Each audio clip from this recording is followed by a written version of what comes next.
the headline here is comedy. The comedy industry has a big alt-right problem, which is catchy. It's a catchy headline. And then you read through it and you find out, no, he just has specific beef with comics, and he's trying to link it together and make it about this big white supremacy problem, this alt-right problem in the New York City comedy scene. And he mentions like there's someone on an online forum who was mean to him, and he's pretty sure he thinks it's a New York City comedian. And it's like, this is a long article. And it's just like, it's kind of sad because, you look into this guy and there's a few of these sort of comedy critics, aka like failed comics, basically. This has been a trend for a while. Like, I don't understand. What do you think the fascination is with labeling somebody a Nazi or a white supremacist just because you don't like them? It works. Pedophile is a really good one, but it's very hard to prove. And you have to have kiddie porn, or you have to have fucked a kid for that to really get some oomph. The beauty of racist, Nazi, is you don't really need evidence. Like, I was just watching John Oliver right before this show, and he was calling Tucker a Nazi, and his proof is that an ex-Nazi says that his parents watched Tucker Carlson. Okay. That's it? That's called guilt by association. That doesn't work in the world of logic, but go bananas with that.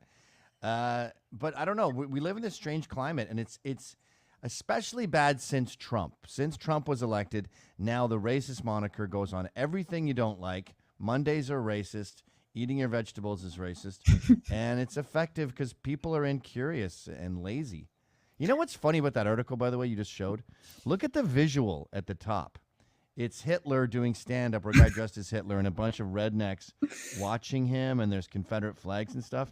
And you're like, the reason that picture is absurd is because the comedy doesn't have an alt-right problem. You'd never see Confederate flags at any comedy club in the world. So the visual for the article shows you how absurd the article is. Anyone who's been to stand-up outside of, like, the 1% who have balls, like Legion of Skanks, like you, Dave Smith. The rest, the other 99% is just Trump is Hitler, 2016 sucked, 2020. We're getting a few pandemic jokes now, but I stopped going to comedy clubs because it was all politically correct bullshit spouted by a bunch of ugly fat lesbians. When did you stop going to comedy clubs? Was it around, that like 2016, 2017, like peak Trump is fully in office? Yeah. 2017, 2018. It was just Trump nonstop. And I think it's because Trump represents masculinity and being unapologetic. Yes. And it harkens back to like Michael J. Fox in that show. He was on that sitcom, Alex P. Keaton. Family Ties. Family Ties, and like the ZZ Top girls with the fingerless gloves, and back when you could wedgie a guy and lock him in a locker.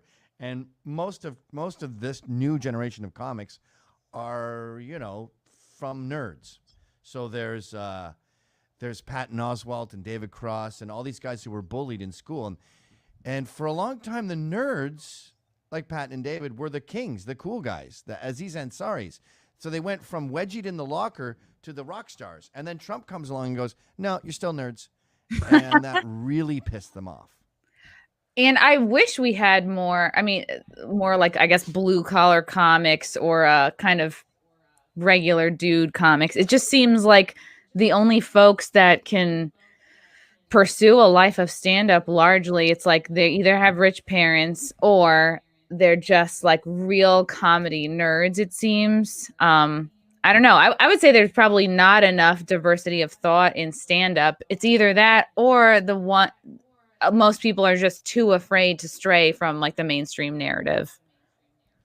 Well, the audience too. The audience, we're living in a humorless time. Like, this is the most, I think in that article that you just pulled up, at one point, by the way, I'm seeing you on my screen. Are you seeing that?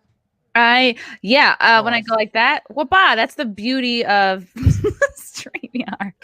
Oh, I see. Sorry. Okay, forget it. It's okay. It's all good. I think in that article, he talks about me saying I married an American Indian to clean the races. I did there's see that. Yeah.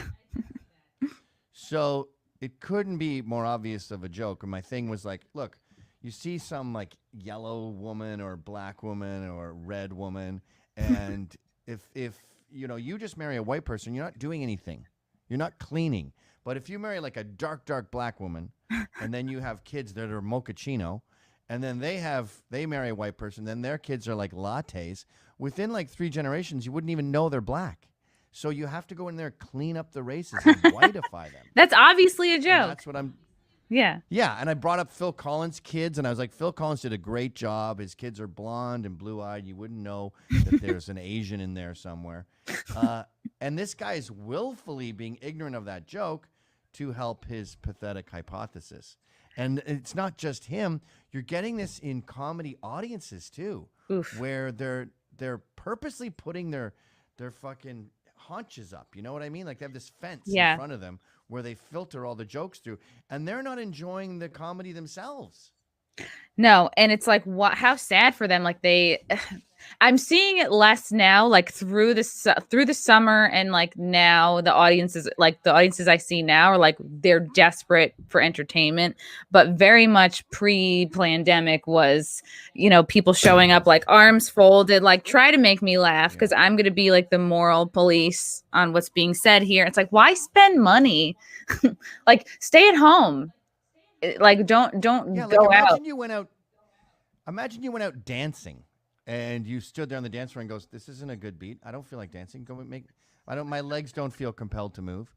Like you wouldn't enjoy it no matter what they played. You have to sort of go out and start moving your legs around to get the blood flowing, to get the music going, and we're living in such uptight times that these people are depriving themselves of fun.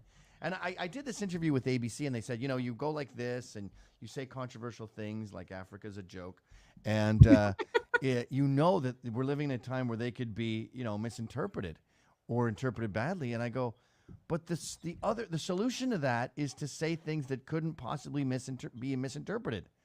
And now you're a dictionary. Now you're a robot. Now you're a non-playable character. And that's what they're going for, this sort of gray America. And that's not who we are. We're nuts. No, not at all. And I think some of these audience members, they'll show up with arms folded, like almost they think that not laughing at you makes them somehow smarter, when to truly listen, a laugh is a response that you don't have control over. That's what's the best part about stand-up is to charm a crowd and to get them to laugh at maybe, like, I don't know, something they're not walking into the club thinking I'm going to laugh at miscarriage today, but you kind of get them there. They don't have control over their laugh. And that's like why it's such a beautiful thing. It's like fucking. Yeah. Like you got to get into it. You got to sort of play the role and say, I'm a fucking whore. Yeah. Sometimes you're not in like dirty talk. Sometimes like sex and comedy, you're not into it at the beginning, but you get into it as you do it. Right. You gotta, it's like I could get a blowjob and have a totally negative attitude the whole BJ and just be like, well, this doesn't feel that great. I mean, it feels okay. I mean, I bet better. It feels good. Yeah. But I'm not dying. I mean, it's not like the greatest blowjob in the world, whatever. Like you got to kind of go and get raunchy with it to enjoy it. That's why I drop my daughter off at school and I see all these young men all wearing sweatpants. And they're like, what? Fashion's gay. And you're like, yeah, but you got to participate. Like, you got to show up for work. You got to put something into it. So, like, be, I don't know, a cowboy at your school. Be the only cowboy at school. When we were in school, and I hate to be the whole, like, when I was young thing, but there was mods and punks and skinheads and cowboys and goths and rockabillys. And, people cared. People had a look. They were born. And with fucking, you got to like sort of suspend your disbelief and play the role and get into it. And with a comedy club, you got to say, I'm going to, rid my mind of being offended and rid my mind of all my biases and everything. And just like, let the words wash over me. I got a babysitter tonight. These drinks are expensive. Go ahead. Have fun with me. Yeah. And we've lost that. Not just in comedy, but in America. And it's the thing I love about America is it's whatever I'm talking about right now, this whole like going for it thing is uniquely American. Like they do it more than other people. When Europe's got too much history, Britain's got too much hierarchy of the caste system. But in America, they're just like, yeah, I'll try it. Let's do it. I always bring up Rodney Dangerfield in Caddyshack, the nouveau riche guy with the loud pants. Like, that's America to me. And they're to get rid of that, we're becoming European. And, you know, I've always said this, and I feel really strongly about this. If you're American when you're outside of the bathroom, then what are you when you're inside the bathroom? European. And that's something that we can't let happen. Right.